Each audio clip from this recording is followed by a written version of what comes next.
یا اہل الکتاب لما تکفرون بآیات اللہ وانتم تشہدون، اے اہل کتاب، خاص طور پہ یہاں یہودیوں کی طرف اشارہ محسوس ہوتا ہے کہ تم کیوں اللہ کی آیات کا انکار کرتے ہو جبکہ تم گواہ ہو، لیکن اس میں شامل ہیں عیسائی بھی۔ اب ان کے سامنے جو حق آ چکا ہے اس کے بعد اگر وہ اسے قبول نہیں کرتے تو اس آیت کا اطلاق ان پر بھی ہوگا۔ یا اہل الکتاب لما تلبسون الحق بالباطل وتکتمون الحق وانتم تعلمون، اب یہ بالکل جو سورہ بقرہ کا 5واں رکوع تھا اس کی آیات سے ملتی جلتی آیات ہے۔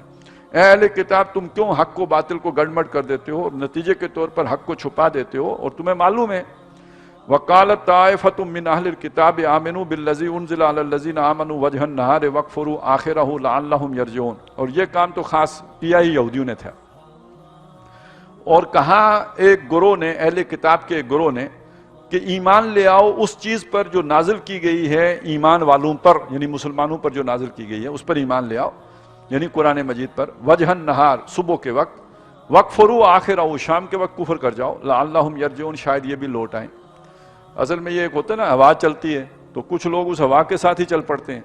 یعنی صبح کے وقت اگر آپ ایمان لائیں گے شام کو کفر کریں گے تو اس سے ہو سکتا ہے کہ کچھ لوگ، کم از کم شک تو پڑے گا نا، یار اتنے شریف لوگ، اتنے اچھے لوگ آئے تھے ہمارے ساتھ، پھر چھوڑ کے جا رہے ہیں تو کیوں جا رہے ہیں؟ ہو سکتا ہے کہ کوئی خامی تو ہوگی جو انہوں نے دیکھی ہوگی ہم نہیں دیکھ سکے ہیں، تو کوئی شک کا پودا تو پیدا ہو جائے گا نا ان کے دلوں کے اندر، اور اس طرح وہ بھی شاید واپس آ جائیں۔ وَلَا تُؤْمِنُوا إِلَّا لِمَنْ تَبِعَ دِينَكُمْ، ساتھ ایک دوسرے کو سمجھاتے ہیں یہ کام کرنا ہے کہ صبح ایمان لا کے شام کو کفر کرنا ہے، مگر دل سے نہیں بات ماننی ہے، سوائے اپنے لوگوں کے،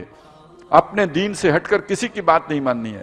قل، اے نبی فرما دیجئے، ان الہدیٰ ھدی اللہ، ہدایت بے شک ہدایت تو وہ ہے جو اللہ نے ہدایت دی ہے، ان یؤتی احد مثل ما اوتیتم او یحاجوکم عند ربکم،